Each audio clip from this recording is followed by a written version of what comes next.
everything I just described about the Great Depression, stocks down, GDP down, unemployment up, deflation, by the way, happened over the course of about 4 years, from 1929 to 1933. What we just saw happened over 4 weeks.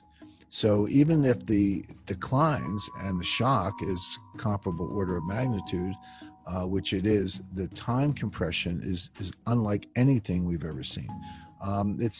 You can't, wars are pretty horrendous, but you can't even compare it to a war. So things that played out over multi-year spans have played out in a couple of weeks. What that means is that, you can read the headlines, you can do the estimates, you can listen to the analysts and listen, to what I'm saying now. Say, I got it. That's going to be pretty bad. But people have not internalized this. People don't. They may know it at some abstract level, but their lives, their lifestyles have not been radically changed as of this minute, but they will be. 10 million Americans have lost their jobs in the last 3 weeks. 10 million. 10 million. 10 million, right. So that by itself would take the unemployment rate well past 10%, which is the peak of where it was in 2008. Or in 1982, we had a bad recession. It also peaked around 10%. It's going to 25%. Businesses are hanging on. And bear in mind that our economy was weak before the coronavirus. All this happy talk from the White House about the greatest economy in U.S. history. It's all nonsense. I mean, the economy was growing. The U.S. was outperforming other developed economies. We were doing better than our trading partners.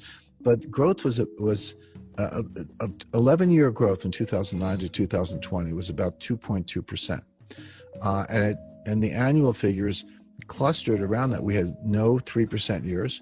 We had no recession years after June 2009. It was very much around 2.2%. It was the same under Trump as Obama. The economy looked about the same. Trump didn't mess it up, but he didn't, double the growth rate of Obama. Those economies looked about the same, which tells you that there were forces at play that had nothing to do with the public policy or personality of the president. It had to do with demographics, debt, technology, other forces, if you will, high debt to GDP ratios that were actually more powerful than a specific public policy. So we were weak going into this. The Fed, until the end of 2018, had been raising rates. The Fed, over the course of 2018, had been burning money. Everyone, they used to run into people, they'd say, I'm sick of the Fed printing money. I say, sorry, they stopped printing money in 2014. They were burning money. They were reducing the money supply from 4.5 trillion to about 3.8 trillion on their balance sheet between late 2017 and mid 2019. So the Fed was in a double tightening mode, raising rates and reducing the money supply. Now, of course, that's all out the window. Rates are back to zero. Where the balance sheet today, the Fed's balance sheet today, is $5 trillion. That's higher than it was at the peak of QE3, which was around $4.5 trillion. So the balance sheet's bigger. There's more money in circulation, and interest rates are lower, than they were a couple of years ago. The Fed was trying to get back to normal. And I said all along that in their effort to get back to normal, meaning 4% interest rates and the balance sheet of about $2 trillion, they would cause the recession they were preparing to cure. In other words, why were they trying to normalize the balance sheet and interest rates? Well, they wanted to get ready for the next recession. They didn't see this coming. I mean, practically no one did, but they knew it would come eventually, and they were preparing for it. But I said they would fail. They would not achieve their goals before they encountered a crisis of some kind, which would force them to retreat. And that is exactly what happened beginning at the end of 2018. Powell first said, okay, I'm done raising rates. And everyone said, well, that's good. And then he said, well, now I'm actually going to cut rates. And I said, well, that's good. And then they said, we're going to abandon our quantitative tightening. And we weren't going to print money, but we were going to stop reducing the money supply. People said, that's good. By the way, that's what drove the stock market up in 2019. Yeah. The Fed kept giving the market candy until along comes coronavirus. So we had weak growth. The stock market was overvalued. We were uniquely unprepared for what has happened. So the idea that a strong economy took a beating is false. A weak economy took a beating, worse than the Great Depression, and now we have to go forward from here.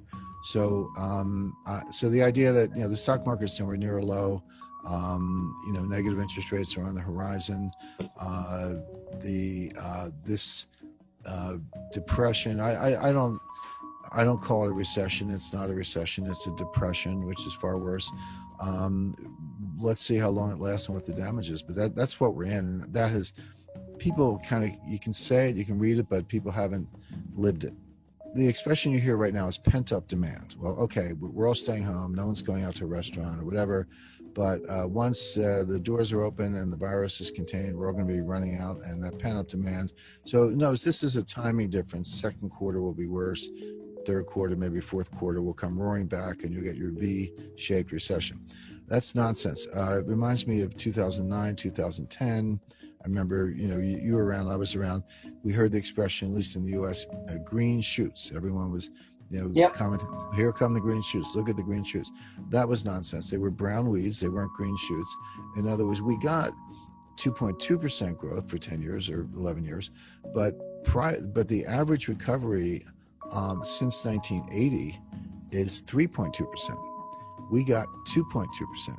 So, and if you think 1 percentage point doesn't sound like a lot, it is. Take 1 percentage point times a $20 trillion economy, compounded over 10 years, yields $4 trillion in lost wealth. That's how much wealth we left on the table by not being able to get back to the old trend. We did grow, but it was depressed growth, and which is one definition of a depression.